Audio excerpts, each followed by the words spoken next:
there would come a time when our people would be visited by a light-skinned race coming across the Great Salt Water, and that this race would bring new inventions and new materials. That if this race came in friendship and in brotherhood, that the red man and the white man would join together to form a mighty nation.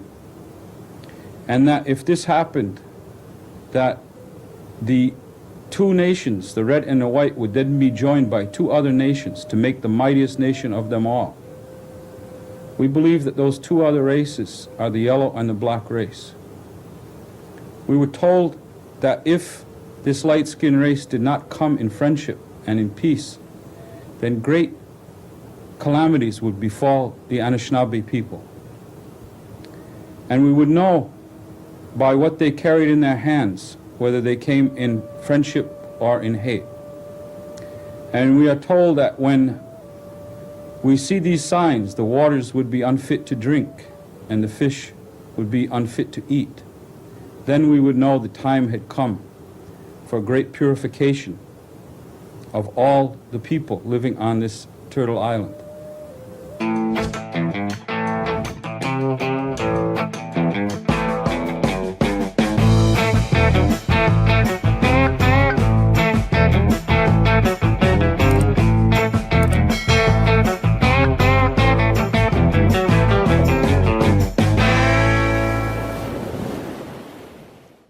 Hey, Inspire Tribe, my fellow freedom lovers. It's John Nolan here. Thank you so much for tuning in. It is Wednesday, October 1st, 2020 PSYOP. This is the month of the PSYOPs, the distractions, the month of a lot of noise. And so we want to focus on the signal here as we go out of the matrix into prime reality. Thank you for joining us on X, Rumble, and YouTube, for being here today for this 7 Fires prophecy. And the conversation about the 8th fire as well, the Odyssey of the 8th fire, which is from the Anishinaabe people, and has been, interestingly, is mirroring so many prophecies from other cultures. Over the years, I've studied cultures beyond, let's say, my heritage, which is beyond Europe, beyond, North America. Reading into what the Chinese traditions say, what the Indian traditions say, what the African traditions say, and they all called this time. And so before we go, and I'm going to play this clip by Tom Dostou, the gentleman you saw in the intro, who gave the speech, if you will, or who gave the prophecy that was passed down through generations of the elders in 1995 on film. And before we do that, I just wanted to say that we're really called, all of us, to focus on the signal, not the noise. It's such a and I don't think what the most significant moments of history are while you live through them. We only know this in hindsight, but whatever we can imagine as of a significant moment in our shared story, this probably surpasses all of them. This probably exceeds all of them. This is more important than any other moment that we could pinpoint right now. And we need to treat it like that. That's been my, that's been the message. And we're smack in the middle of it. There's no coming. There's no time. That's really important. The moment is now. So without further ado, let's watch this together, 10, 11 minutes or so of this video that was produced in 1995, 30 years ago. And then I'll share a little bit about my thoughts, where we are in this journey, where it might be going in the very, very near future, as of today and tomorrow and so forth. So let's watch this.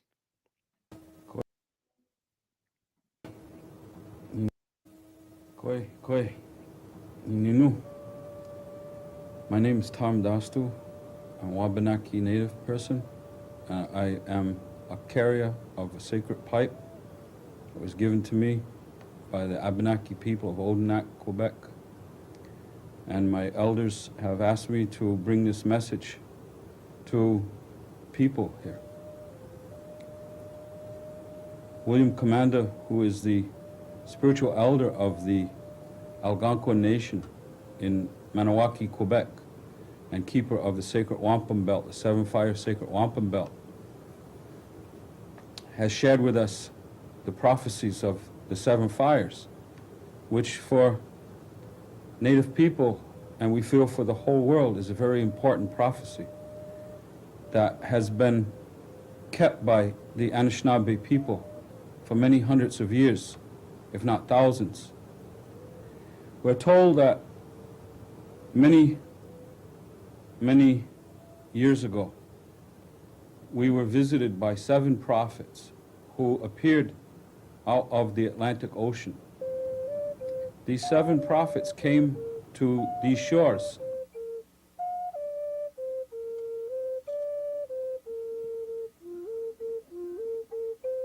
These 7 prophets told us that we should be prepared for very great changes to our land and to our people. The first prophet told us that we would have to move and that we would follow a migratory route to where the food grows on water.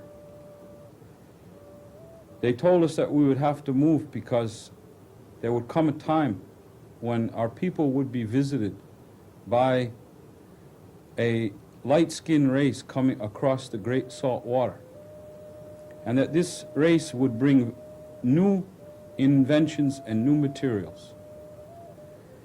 That if this race came in friendship and in brotherhood, that the red man and the white man would join together to form a mighty nation. And that if this happened, that the 2 nations, the red and the white, would then be joined by 2 other nations to make the mightiest nation of them all. We believe that those 2 other races are the yellow and the black race.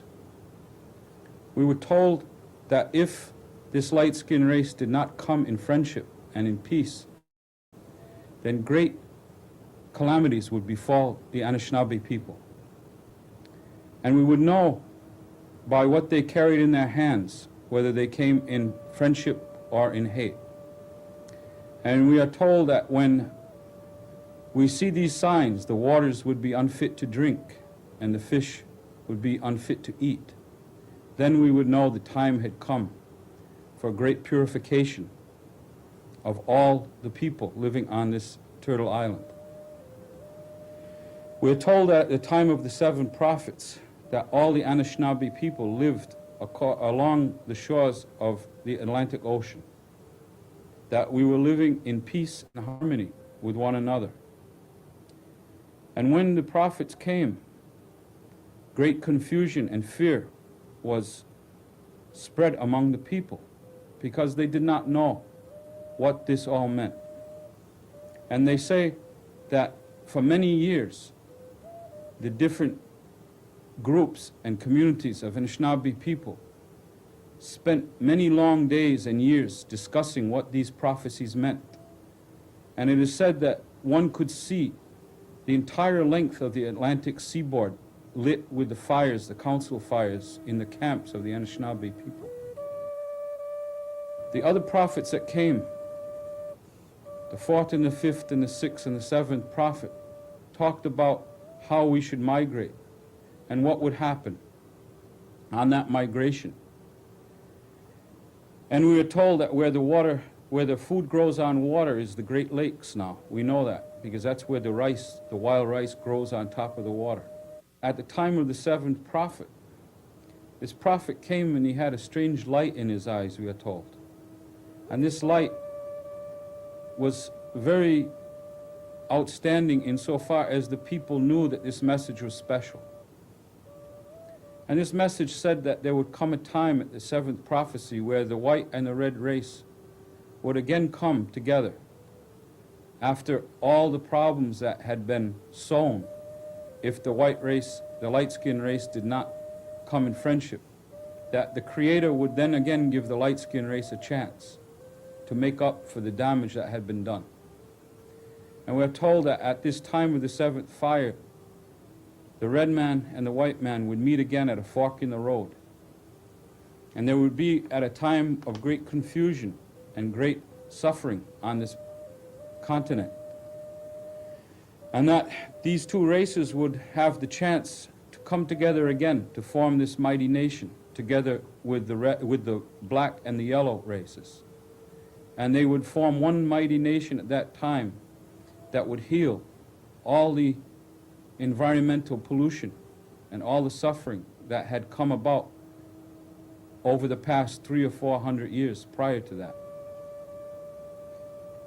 Now, we're told that if this does not happen, that these two races, the red and the white, cannot come together in peace and harmony and walk the red road to healing the earth, then time of great calamity would befall the peoples of this land and of the earth. And we are told that then the eighth fire would be lit, and that this eighth fire would be a fire which would either be a fire of light to blow away the darkness and the pains, or it would be a fire to consume and destroy. The choice is ours, we are told. Last year, at the United Nations in New York City in 1993, November, the elders from the Hopi, Lakota, the Six Nation, Haudenosaunee, the Anishinaabe people from Quebec, the Mi'kmaq people, the Huichol people from Mexico, the Aztec people, came together with their prophecies at the United Nations for a conference called Cry of the Earth. And they came together because the Hopi elders said that it was prophesied that we would bring these prophecies to the great ocean, to the house of Micah, where we would address all the nations of the world with these prophecies and ask them to please change their ways of doing things so that Mother Earth could be healed. But if they did not listen, the time would be very short before the purification would come. Now the Algonquin elders, Mr. William Commander, who is the keeper of the sacred wampum belts. The wampum belt is a sacred belt that is made of the quahog shell, which is a shell that is found in the Atlantic Ocean. And this shell is then carved in a way and made to fit on this belt with many other shells. Some belts have 5,000 to 50,000 shells carved in them to tell a story and to give a prophecy. And Mr. William Commander, who's our elder of the Algonquin Nation, is a keeper of a sacred wampum belt of the seven fire prophecy.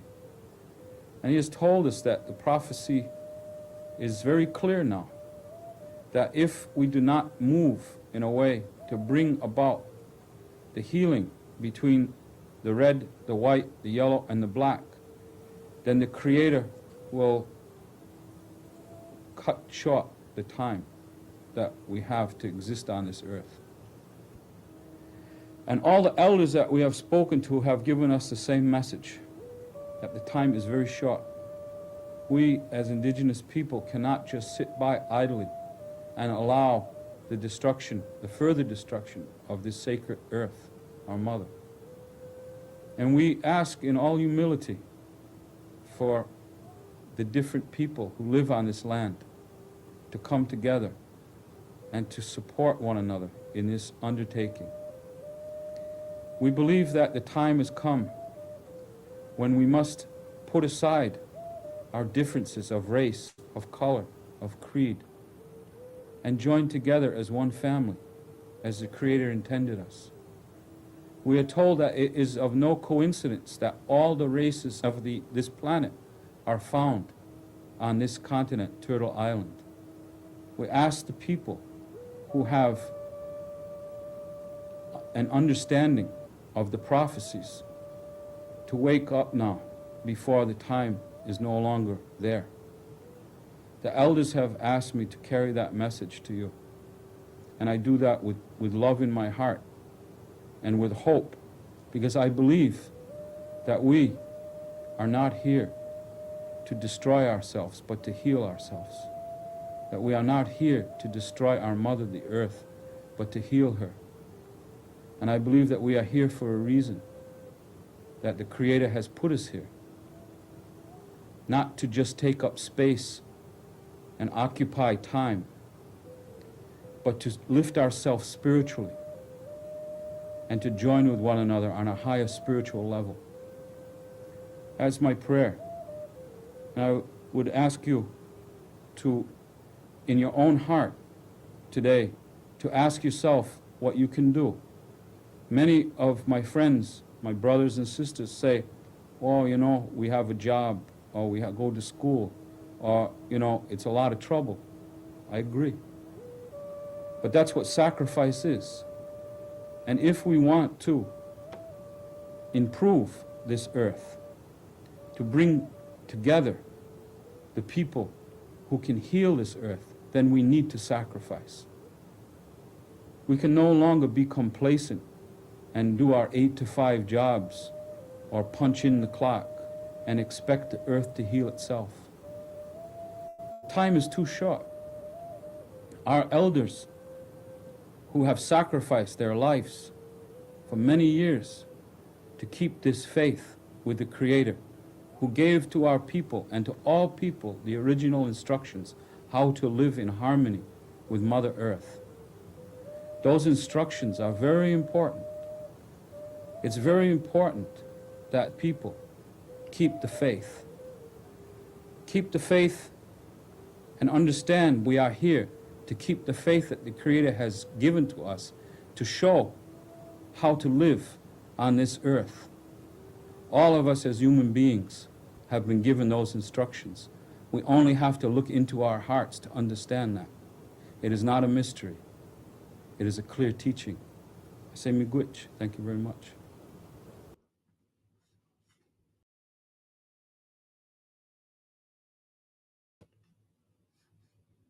There, we're back. Sorry. Yeah, this was 30 years ago. Tom Dostou. I think that from you know, it's not for me to interpret the timelines of these things or to say, hey, I know exactly where we are in this. What is significant probably is that making these decisions and having made these decisions as the elders of various indigenous clans have made over the last 50, 60 years. I want to say probably starting in the 50s, 60s, 70s. Making these decisions to come forward and speak publicly, as far as I know, and as far as I have, studied it, goes very much against their usual sort of MO. And these decisions weren't made lightly. You know, they know that every single time, historically speaking, that they have come out and shared important knowledge, it was often used against them, and to further their annihilation and destruction. So I think never were those decisions made lightly, and that's why there are very few, comparatively, very few of such appearances. And you know, when they went to the UN, um, and obviously the UN has forged a path since then, and it has begun in the early 90s that at least pretends to do, you know, something, you know, the sustainable development goals, the agenda 2021, agenda 21 2030. And upon, you know, closer examination and what they're doing, it is once again a bad copy of a good plan, right? It's a really bad copy. And I think it furthers the destructive path of the fork in the road, because these organizations, as the UN and its partner organizations and the other ones, are now implementing a dystopian path where, well, with control, full on control into our bodies, a supposed path of preserving nature and whatnot is forged when it's obviously not the real thing. So you know, I listen and read these prophecies regularly because I believe that you hear different things depending on where you are in your own consciousness journey. So what I saw 10 years ago, 15 years ago is not exactly the same as I see now. However, there's a strange thing that has come, not strange, but synchronistic. And Christine and I have spoken about this a long time ago, long before we were fully aware of such prophecies and the exact wording of the prophecies. But we have maintained for a very long time that for some reason the destiny, if you will, of this entire place hinges upon the unification of the Indians. So the Indians, the American Indians that have been here for a very long time, and the settlers that have come here, and that unification of those cultures and a true union is the only path, and actually a true path. And I think so far all the chances have been completely blown, or not even really considered. This was 30 years ago. I believe we are in, we're still in the phase of the seventh fire, but it's almost like the fuse of the eighth fire has been lit, and we still can decide whether we'll be a fire of um, renewal and sort of illuminating the darkness, and casting out the darkness, if you will, or whether it will be once again, as it has been so often, a reset fire, a fire of, a cataclysm, if you will, that simply um, forces us to go far, far back, and begin again, if you will. And that has happened over and over again. And now we are millions strong all over the world seeing this.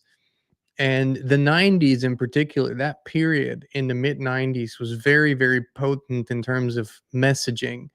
There were some incredible people that came forward and spoke great truths.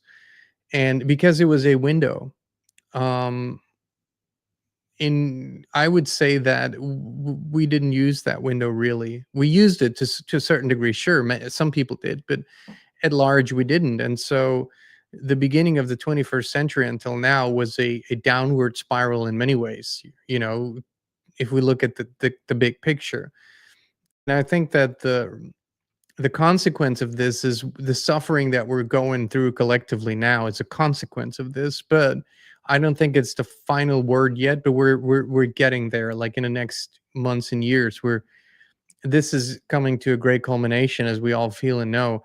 I would encourage everyone, we put the link in the video description, the Odyssey of the Eighth Fire. If you want to learn more, I think the simple link is called eighthfire.net. Let me see.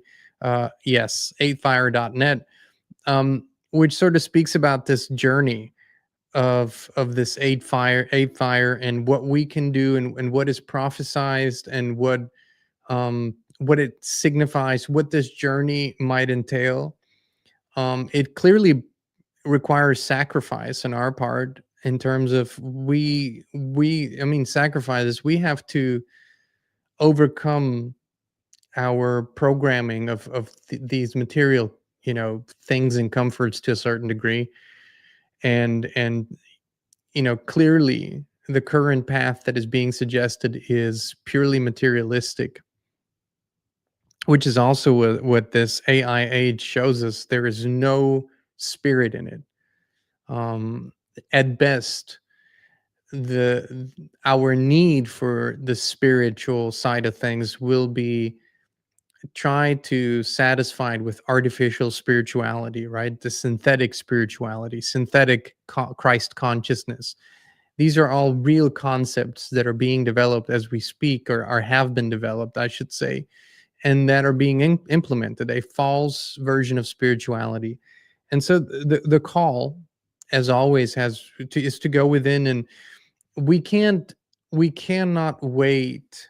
And I hope this message is coming through clear, loud and clear. We cannot wait for the quote unquote leaders, which today are, the leaders that people consider leaders are presidents and prime ministers and such. um they're not guiding and leading with wisdom. They're not. Their motives are completely different, and they are we're if you look at it from a worldwide standpoint, the leaders are in a state of preparing for war. I mean, that's what their actions and their decisions, their rhetoric, everything shows. That's where the money is going. A lot of money is going, an astonishing $1 trillion in the United States is going into And it's not called the Department of Defense anymore. It's the Department of War. I mean, there's a reason why it's now called the Department of War again, right? So that tells us something. The European leaders, all they have been talking about is money for war, money for preparedness, money for military, money for uh, weapons. So there is no wisdom there. They're clearly guided by Watiko, by this mind virus, right? And so if we hope that these are the folks that are going to make good decisions, well, we're, we're pretty dumb if we think that. But I don't think we do. I think we realize we have to ignite the leader within and just make those choices ourselves. So, among all the prophecies, and I have read many, many, many, many prophecies. These are the Hopi prophecy, the Anishinaabe prophecy are among those that ring true in my spirit, right? And they also are not set in stone prophecies. They leave always the question, what are you going to do? It's not this is inevitable, but what are you going to do about it? Which sort of is in stark contrast to a lot of the seers that have had prophecies that are sort of delivered as a matter of fact. This is what's going to happen. There's nothing you can do about it, which I've never believed. So I applaud everyone who's already walking their on their path and who's doing it. But I trust that, when we share these various things and various perspectives from, from people within our current sphere of thinking, sort of the Western culture, to people from the Eastern traditions, to people from the traditional North American traditions. When we share all these different perspectives, there's a very coherent image. It all points back to us every single time. And my intention, my inspiration, our inspiration is every day to deliver this message that it all points back to us. And I know when we hear something 10 times, 20 times, 30 times, 100 times, even 1,000 times, it becomes a truth. It becomes it becomes a reality.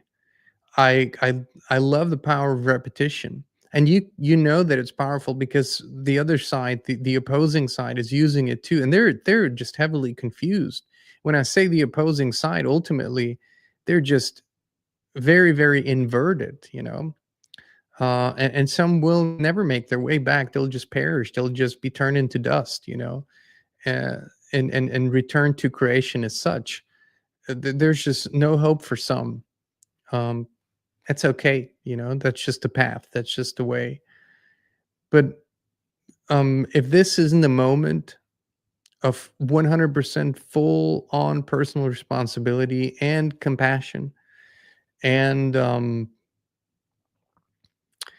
and inner standing, also the realization, and this is something that I really want to share, with deep intention, is when we truly began our mission, as in speaking openly, freely, publicly, some 15 years ago, there was a level of elitism among people in the community who were sort of, oh, you know everybody who doesn't know this by now or see this by now or is awakened by now is sort of the enemy, and you got to treat them as such. And even then, around 2010-11, we could see that people en masse were awakening every day. People were awakening in all areas of life. From the bureaucrats to the farmers to the teachers, everywhere. And this idea of exclusion, that because people were part of a destructive system before, they cannot redeem themselves, they cannot join. That's a very ignorant idea, because we were all part of a destructive system. And to a certain degree, we still are. We're still fostering certain things within this system that are destructive. And as long as we're aware of it and working our way out of this into something different, I think that's okay. But also to remain receptive and open, because the story here is that everybody will come together, right? And so I have often said that truly I am 100% in line with a one world order, just not the way that it's been sold, just not this new world order, this dystopian secret society driven dark cabal style. But once again, it's a bad copy. It's a control copy. This is not about a unified order. This is about a controlled top-down order, where when we find the true path, clearly the true path is a path. There's not 1,000 true paths to live this life, like the instructions that are still within us, right? That's the natural order of things. So it's not like we have taken our individual expression way too far, where we say that everyone can live in their own truth and that everyone can have their own version of truth. And that's just not how it is. That is maximum confusion. That's just a million mental illnesses. There is a true path. It is evident because it's a natural path. It's the path of how nature unfolds. Whether that is currently within your sphere of acceptance or not doesn't really matter. It's just the way it is. And so when we do return to that true path, it is a unified, it is a one path culture. It's the culture, if you will. And then the word culture will disappear altogether. It's just the way, it's just the path. And this is what the great traditions have been teaching too. Always. So, in the eyes of many, I'm extremely naive, but I see every day that people in positions where I wouldn't have expected it are beginning to change their ways. People with a lot of wealth, people that ran huge businesses and were part of the machine, people that are in high politics. If you think that someone is immune or can be immune to the awakening, it's not true. It's not true. Many people are doing it still. And so continue to walk this path, continue to focus on your journey and let others be a part of it in terms of just be a shining light, an example. That's really the biggest thing. So yeah, this is it from us for today. I would encourage you once again, go to 8th, that's athfire.net. We put the link in the description. It sort of talks about this 8th fire journey, odyssey, if you will, that, the fork in the road, the decisions we have to make, we're here. This was communicated 30 years ago, but we're here now. It's here now. And we can still make different choices. We still can. I'm not saying this option will be available forever, but for now it's still available. All right, my friends, thank you so much for tuning in. We love you, we appreciate you, and we'll be back with you again very, very soon. Your environment shapes everything, your thoughts, your health, your energy, but most people never question the invisible field they live in. We did, and that's when FLFE found us. It's not a product, it's a field of pure life force energy that lifts everything it touches. We now live in it 24/7, and we would love to invite you to experience it too. Start your free 15-day trial now. No pressure, no strings attached. Just the truth, resonance, and peace.